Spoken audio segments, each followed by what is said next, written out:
Recording started? Yep. Yes, welcome to the submission subcommittee meeting. We're here to have a look at the NPS on natural hazard decision making. I'll get Lizette to open us with a karakia, please, Lizette. Kia ora koutou.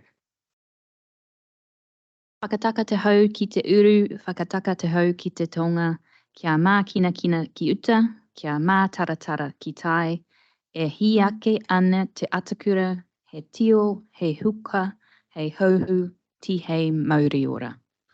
Very much. We don't have any apologies. The committee's all here.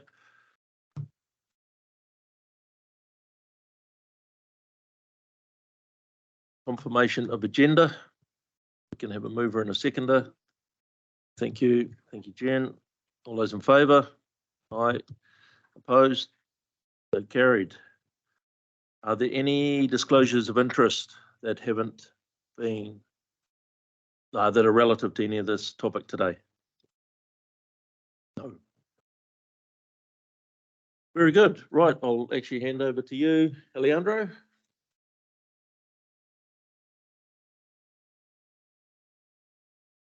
You're away.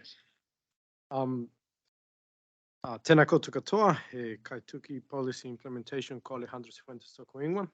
Thank you very much for being here today. We will go over the draft submission on the proposed National Policy Statement for Natural Hazards Decision Making. And I would like to first take you through a few slides that are prepared to frame the discussion around the definition of new development in the NPS and the approach to risk and hazard management of the proposed NPS and the Waikato Regional Policy Statement. Could you please pass the first slide? And then following the slides, I'll do a brief introduction to the draft submission. As you can see, this is the application clause of the proposed National Policy Statement. So the National Policy Statement applies only to planning decisions that result in or enable new development. The next slide, please. And that is a definition of new development in the proposed policy statement. So it's new buildings, structures, or infrastructure on land that currently does not have buildings, structure, or infrastructure located on it, and that is the extension or replacement of existing buildings, structures, or infrastructure. Next slide, please. This is just to give you a graphic representation from an RMA lens. So you've seen this slide in the past, and it's essentially where we make decisions about land and land use related to natural hazards. So it's an existing development, land that is already zoned or that is future zone that has been identified in a plan, but needs an enabling tool or mechanism to come online. And this is development in zone district plans, not consent or built and subject to existing plan rules. And then the future zones, which is essentially the areas that have not been marked as zones to be developed for residential use or industrial use. So that is development that might occur in areas that are not in a district plan. And the way we come across this is usually through private plan changes or plan changes. And this is just to say that the proposed NPS with that definition of new development would apply across these three scenarios, that A, B, and C. Next slide, please. Just for clarity for me, just on that A, so you're not going back retrospectively and looking at existing developments. I see in your recommendations you'd like to look at it if there's a change in hazard risk as such. Correct. So if we go back just one slide, please. As you can see, that clause B, that are being BA, sorry, is in when there's an extension or a replacement of existing buildings. So that's what it is. It's not. So you're taking that out of the RMA and looking at so this is on the proposed national policy statement definition of new development. Okay. Yep. Right. So what we are suggesting in the submission is that on the basis of that definition of new development, we could consider that redevelopment, but where the risk has changed. So it's not retrospective, it's only where we know that something has happened. Okay. The example for that would be the Auckland flooding, where we just found out that there were houses, but it was not sensible to put houses back in some of the areas. Yeah. Thank you. If we go back a couple of slides. Yep. Chris is just a question, obviously. Yeah, just Just confirm to me that none of this relates to legislation which has recently been passed that is likely to be rescinded in the not too distant future. Your natural and built Natural spatial and built. planning. Planning acts, etc. Through the chair, so this is a national policy statement developed under the Resource Management Act. So if the MBA and the SBA were repealed, this would still stand as its own policy statement. Yes. If we go back to the kind of matrix with some colors, next one, Yep. there we go. So this is just because in the submission, we raised a few points about a conflation of risk tolerance levels and risk levels. So this is just to illustrate a normal matrix that you have. So is determining risk level as a function of consequence and likelihood. Consequence is the environmental impact if an event occurs, and likelihood is the probability of occurrence of an impact that affects the environment. That's essentially it. So we just kind of graded low, medium, high, extreme, and it changes from one organization to the other depending on how you're applying the ISO framework. And for natural hazards is usually defined as a hazard times exposure, which is, for example, flooding, and exposure being the number of dwellings affected within the flood extent, so the hazard extent. That would be normally it. And it's just to measure the effect of uncertainty on the objective. So that's the definition of risk as per the international standard, which is the one that we use as an organization. We go to next slide, please. Now, after you've identified the risk levels, then you have different levels of tolerance. So this is just to give you an idea. It's risk appetite, tolerance, and capacity, and it essentially is kind of like it's growing circles. That is, how much are we willing to take on? How much are we willing to tolerate? And what is the capacity that we have as an organization when we talk about our own risk, or as an organization that has a responsibility, or as a country when we're managing national direction. So is determining where the tolerance level reaches a threshold, and we start reaching into or eating into our capacity to manage that risk. And then that's when we need to see mitigation or risk treatment. If we go to the next slide, please. This is very much the same, but it's just seen as a continuum. So as I was saying, we got the risk exposure. So we got the risk appetite, and that's a kind of acceptable, tolerable, intolerable that we talk about. And it goes from right to left on what you're seeing. And it's essentially the willingness to accept the risk. Then there's a variation on that risk, and it's the tolerance. And when it reaches a threshold, it might become intolerable, which is when we actually need to do something about it. So that's when we talk about risk treatment.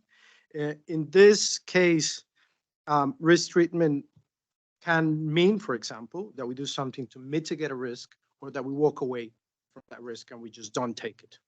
So that's just that's why we use the word treatment instead of saying mitigation, because it might just mean that we need to manage it differently.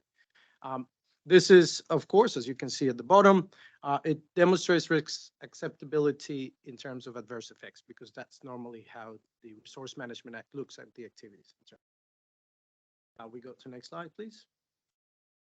Now, this is the definition of natural hazard risk that we have in the regional policy statement, the operative regional policy statement. So it looks at risk from the point of view of tolerability and acceptance. So risk is intolerable, tolerable, or acceptable. And as you can see, intolerable risk is that cannot be justified.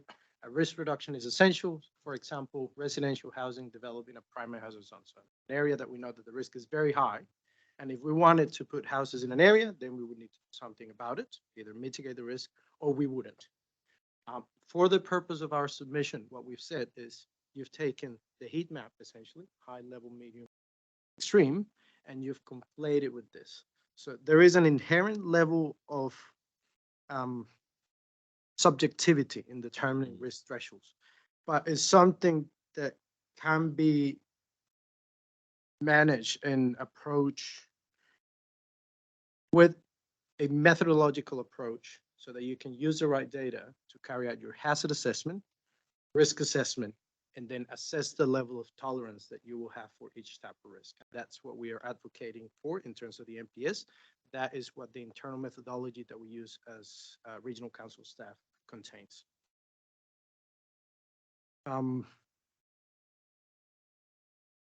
And now with that out of the way, just to set the context, I'll take you very briefly through the contents of the submission. So the submission is in pages 9 to 28 of your agenda pack. We are supportive of having national direction, actually. So we've been advocating for consistency in the management of natural hazards and the associated risk for quite a while. So we were quite happy to see a national policy statement to get to some consistency. In page 7 of your agenda pack, we noted the main submission points.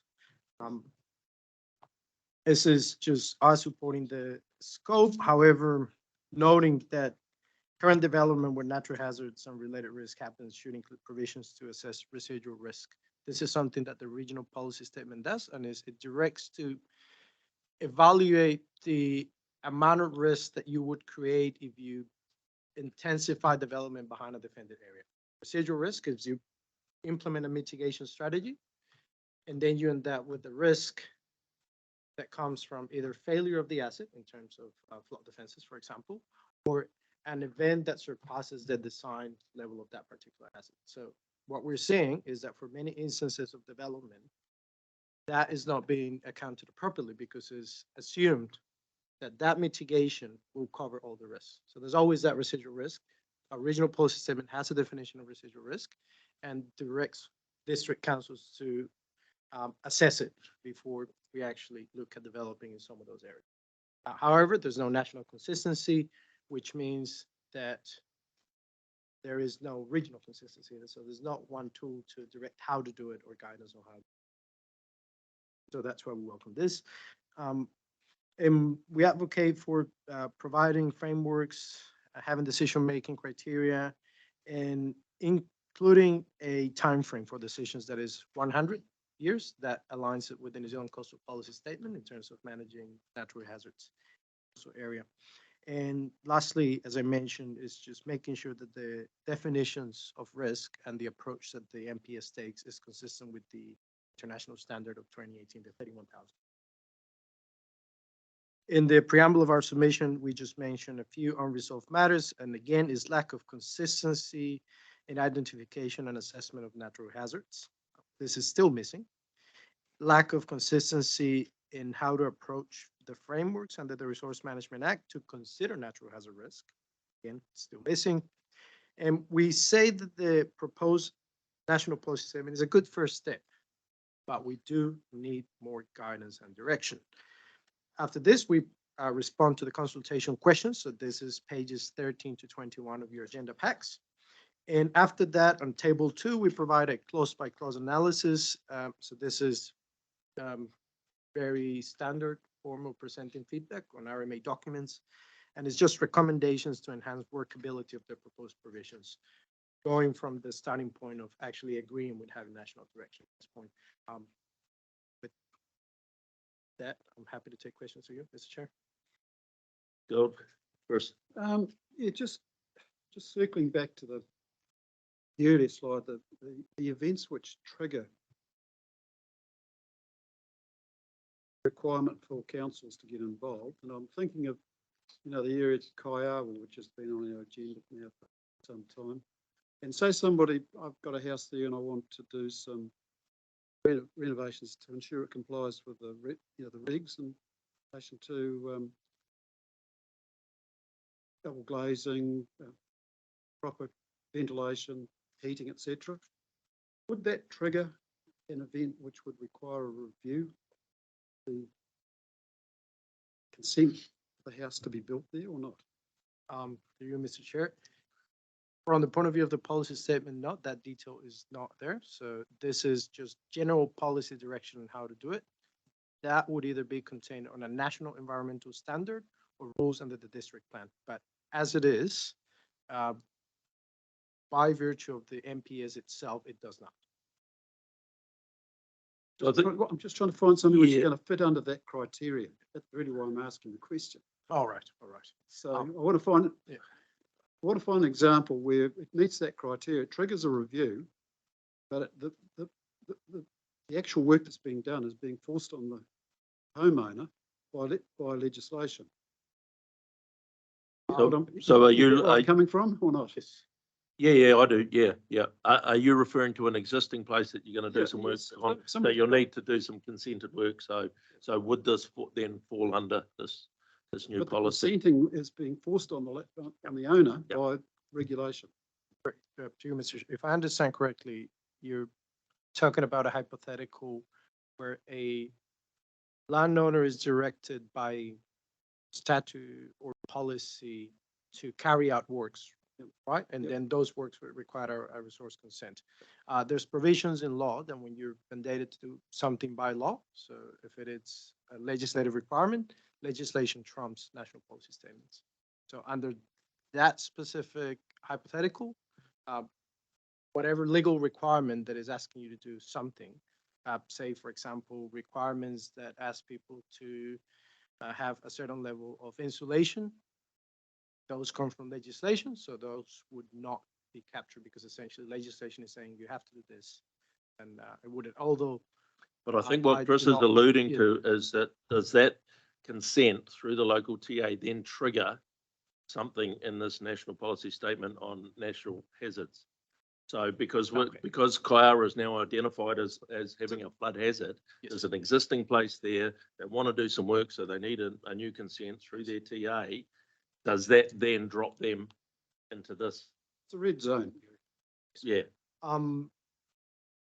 It's, I mean, and of course, always without knowing the full particulars because it. oh, it look, will it's depend on- hypothetical, of but, course, but it's just that. It's highly unlikely because of the reason to get this is literally, if there's an event of such magnitude that you will need to do substantial repair to a dwelling, that is what is usually captured, which at the moment, in many instances, I would say no, but because at the moment that is captured by Section 72 of the Building Act, which, 72 or 76, which is something happened and then you need to also get your building consent to get things underway. Now, what this is saying is something has happened, an event. Now we understand the risk level has shifted. Therefore, if you're gonna rebuild that area or you're gonna redevelop in a significant way that would change the original consent that you have, then yes, currently there are mechanisms in district plans and some regional plans that actually provide for Would this. pick that So up what, anyway. what Okay. this does is just provides a national direction on how everyone should approach it. That's obvious. Well, waste everybody's time, but there's, Ken will know, there's houses down there which, in normal circumstances, nobody should be living in them Mm. because they just don't come up to standard. I've seen them go under Yeah, flooding Exactly. myself 3 times. So I'm just wondering where these people are going to sit when we're doing this legislation. The house shouldn't be there. It's red zone territory. Doesn't comply with any normal habitual standards for living. So what happens? Who's going to be the big ogre who goes and kicks them out? Could solve a few problems for us. You, Mr. Chair, so under the national policy statement, that would not be within the scope. I would set that within the scope of the Building Act, which is actually the statutory provisions that we use to determine if a dwelling is livable or not. That's nothing to do with us. Thank you. That's all I want to know. Okay.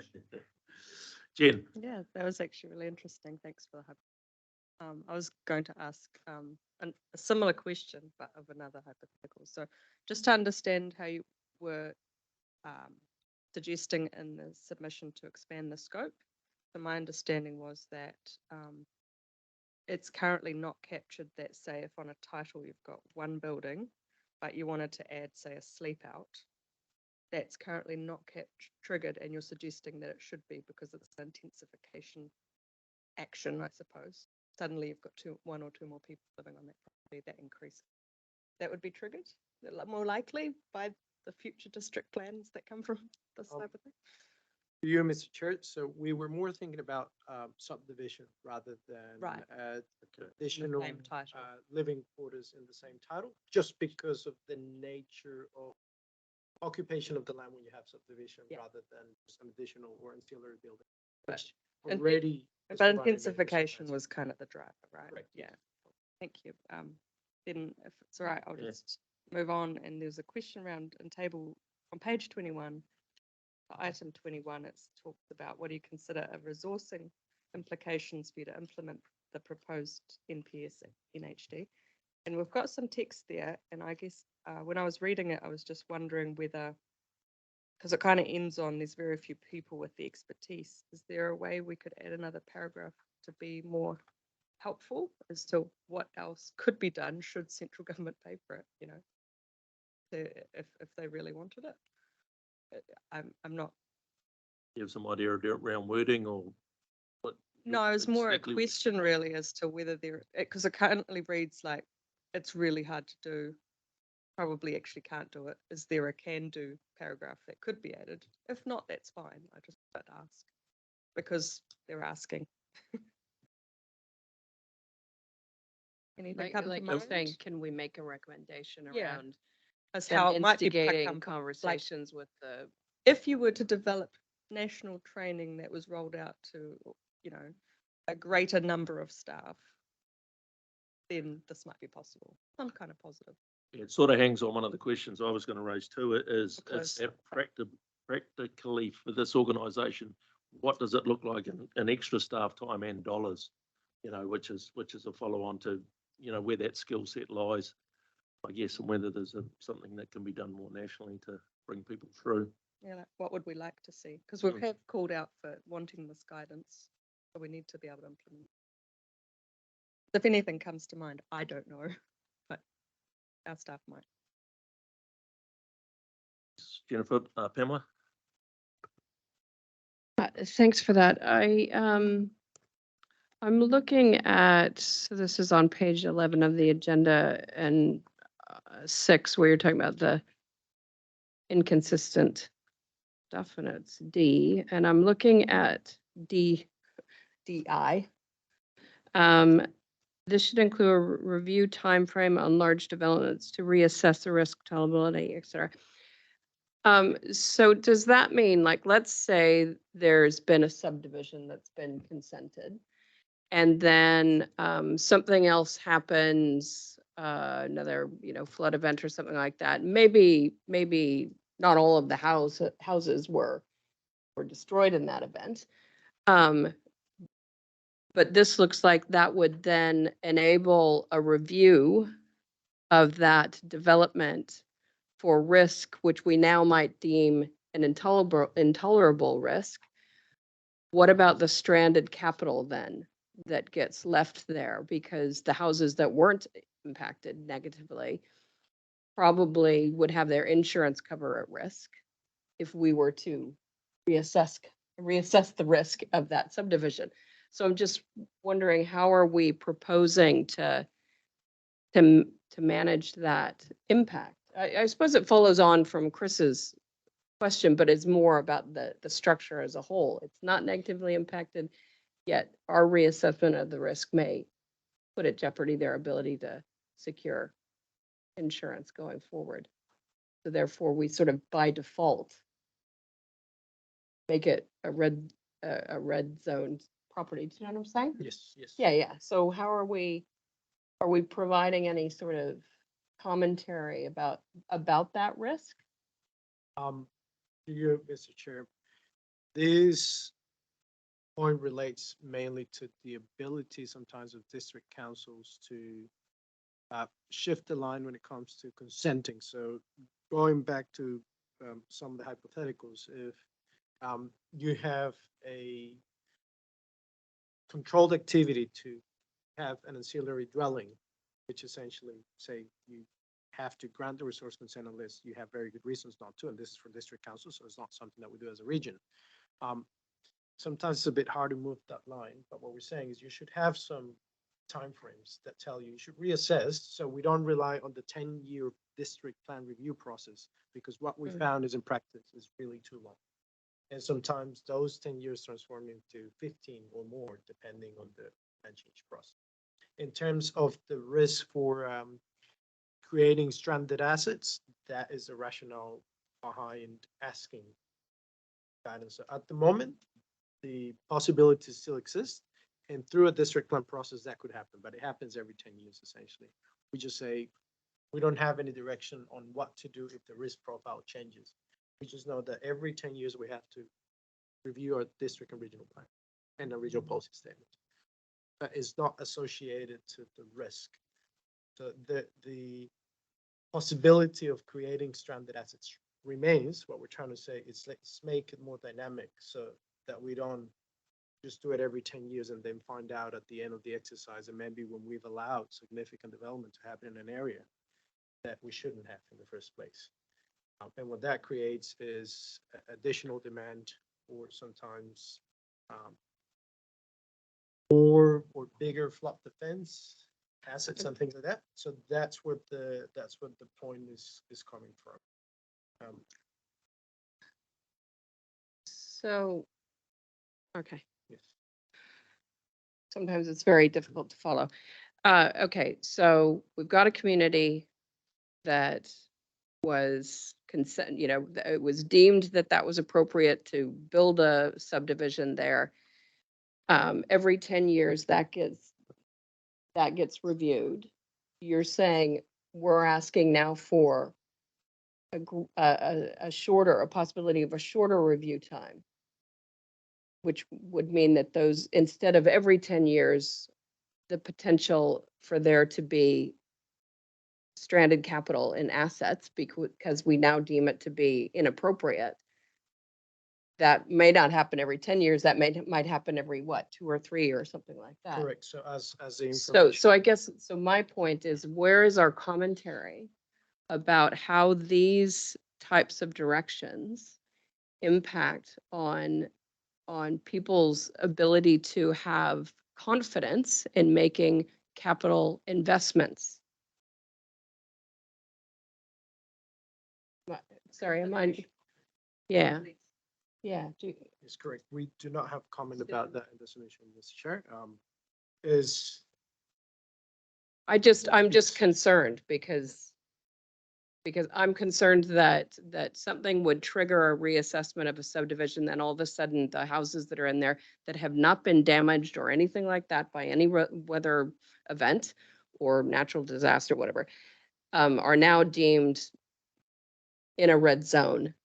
They won't be able to get insurance. Those people are then have stranded capital. And I think that that's an important point to raise in this, that these types of directions, while well thought out, do create have the potential to create some unintended consequences about people not being able to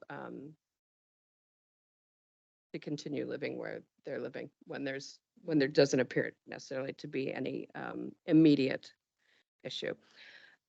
So I'm just going to leave that one. So the other one is in F. We're talking about the defended areas. So decision to develop in defended areas. I'm reflecting on our we have significant flood infrastructure assets that were built in the 50s and the 60s.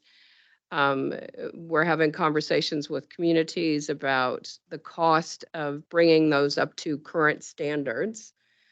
And through our sustainable infrastructure decision-making framework, that's supposed to allow us to have those conversations about, does this make economic sense to continue to defend or otherwise?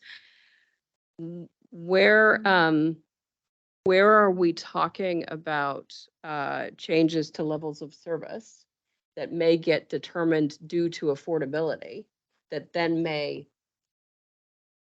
subsequently create a red zone, because I can't think of another way to call it. Yeah, a change in the risk assessment of that area. Well, that essentially, instead of I don't know, saying it's protection from a 1 in 10 year. If we wanted 1 in 10 year, it's no longer affordable to be able to do that. So we agree to 1 in 30 years or something like that. But then an insurance company says, well, I'm not going to insure that then, if that's no longer going to be defended. Again, it comes back to the stranded asset question. And I just want to, I'm just looking for a little comfort that we are providing some sort of commentary about the risk of stranded capital that these policies might trigger. The other question I had was around the consideration, this is E, consideration for at least 100 years.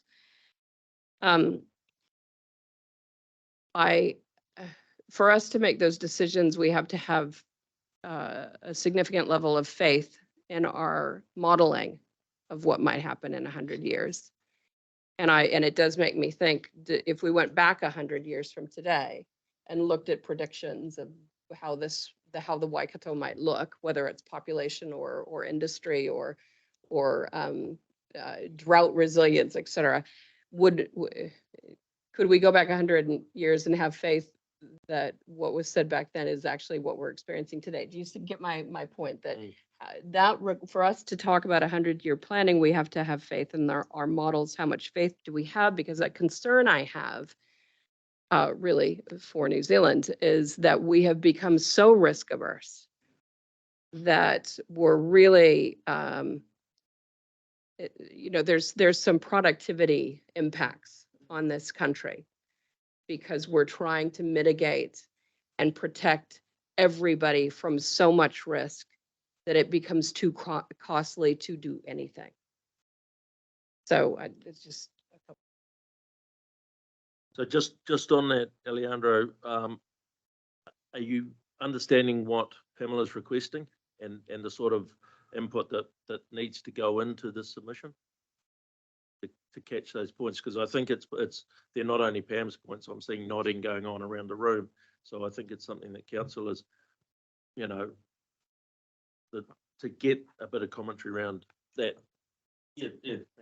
I can hopefully assist. So I've been writing notes as you've been speaking. So we're looking for commentary in our submission on how the types of directions that are coming from the NPS have the potential to impact on people's ability to make capital investments, or that certainty in investment and certainty in insurance or being covered, and also about changes to level of service due to asset affordability, which may subsequently create a change in risk assessment of that area. So in that context of our sustainable infrastructure development framework, if we decide that we can no longer provide that level of service because it's unaffordable, that then subsequently creates a change in risk, as you mentioned, and then that creates that stranded asset issue once more.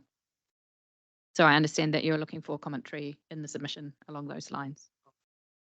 Yeah, and I'm happy to take a note if those comments are not front and center, because they may not be as I may be misunderstanding the potential unintended consequences of this.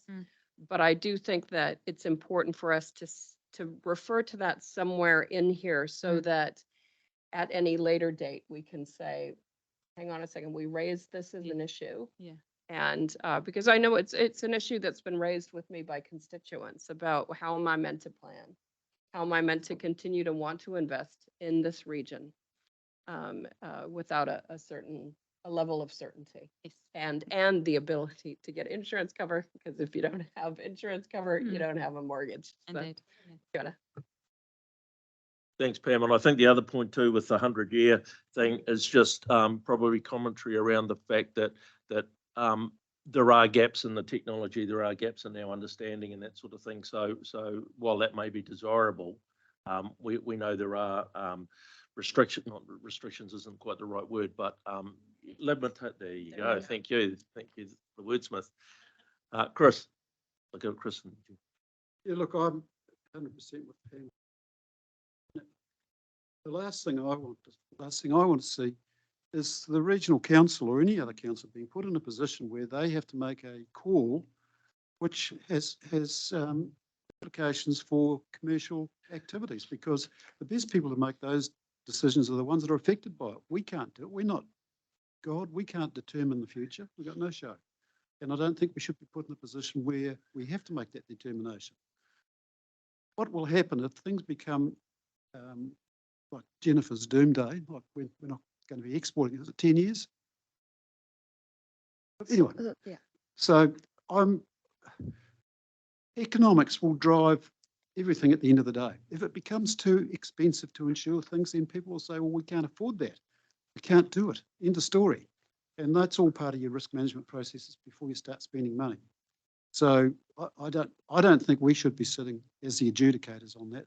We have to let the people, the landowners, the people, the investors, the people that are spending the money, make those calls themselves. It's not our job to do it. Thanks, Chris.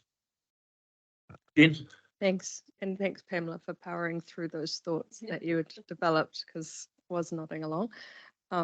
They're all things that have come up before. They're good to have central government be reminded of. The point I wanted to raise was actually in relation to one of the higher up ones. Could we just scroll? I forgot which number it is. The top one, I think A. Yeah. We give an example there, and it just raised a flag for me. My understanding, I'm going into technical territory here, is that RCP 8.5 is not a likely possibility for eventuation of the various models that will run to generate that. But I understand that it is used as a standard. I was just wondering whether that's the right one to be quoting, and if so, that's fine. It's just because I had that little red flag from something else. So if we could, if we could be more vague and say to a standard, and it doesn't have to be that exact one, then that's one way. Or if I'm entirely wrong on that, then just keep it.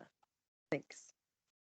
You, Mr. Chair, that is the concentration pathway that is used in best practice for modeling for most models.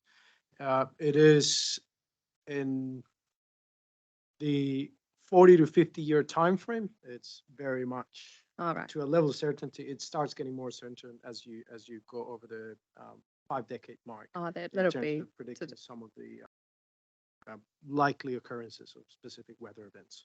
Thank you. Yes. However, just to mention, this is we use an example about flooding because it's Yeah, very sure. close to home, but the national policy statement is also meant to encompass all the other natural hazards that people have to deal with on a regular basis. So, yes. Yeah, I like that part of the submission. I also like that part around really being cognizant of the danger of short-term and low cost now thinking trumping the longer term, less total cost of ownership, I suppose you could call it. And then my last point would be that I've lost it. Oh, it's just when we were talking before, a quote came to mind and I thought I might say it. All models are wrong, but some are useful. So yeah, there are limitations to all things, of course, but hopefully it can get us through a process as organizations to decide something. Thanks. Just on this, Alejandro, and totally left field, some of our biggest disasters have been earthquake-based, liquefaction, etc., caused all sorts of problems. Where does that sit in this? Obviously, everything we seem to be focusing around is water, based either falling from the sky or coming in from the ocean. But volcanoes, another one. We haven't wiped a town out by a volcano, but that sounds to me like a natural hazard. You know, we don't build on White Island anymore.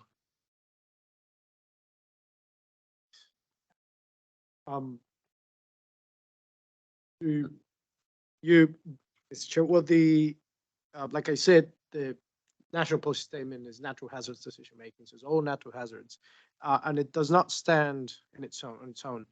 There is guidance on liquefaction, and it's actually a lot more directive than the normal guidance. It directs regional councils to carry out a level of regional understanding of the liquefaction hazard, for example, and then it tells district councils which level of detail they actually need to undertake either resource consent decisions or plan change decisions according to that liquefaction guidance, and then it kind of filters down. So this already exists. So Company, that's but outside other- this anyway. But So other directions. So it's just kind of what we're advocating is to have, say, similar to the liquefaction guidance, which we do not mention, but it's just that consistency and having a methodology that tells us what level of detail we need for which decisions, because that will determine the level of investment we make. And just to tie it back to the 100 years is insurance companies currently have models that look at 100 years or more to make their decisions on insuring properties, independent of the planning decisions that we make as resource consent authorities. So those decisions are already being made by the insurance company.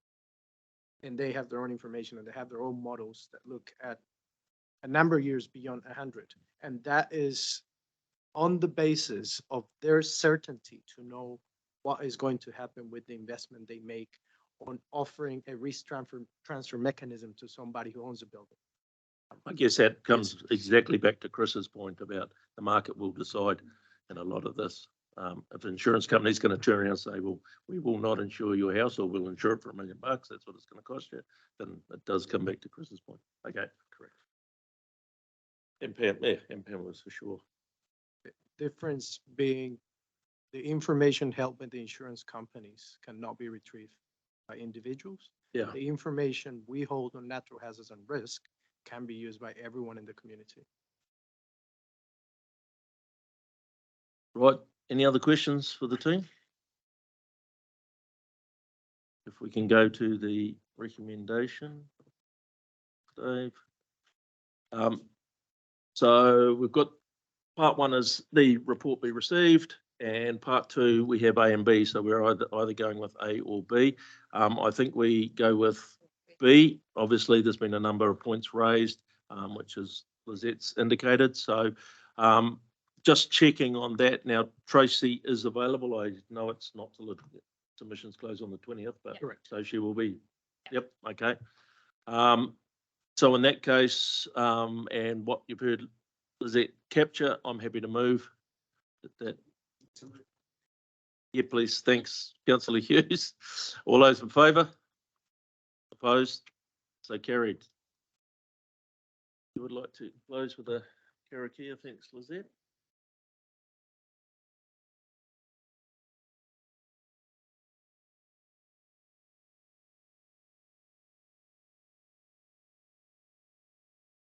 Unahia, unahia mai te uru tapu nui, kia wātea, kia mama, te ngākau, te tinana, te hinengaro, i te ara takatū, koia rā e rongo, e whakaira ake ke runga, kia tina, tina, haumie, huie, taikie. Thank you very much. Meeting closed at 1:42. Thank you. Thank you. Thank you, staff, councillors, and I believe we're next door at 2 o'clock. Oh, next door, right? Yeah.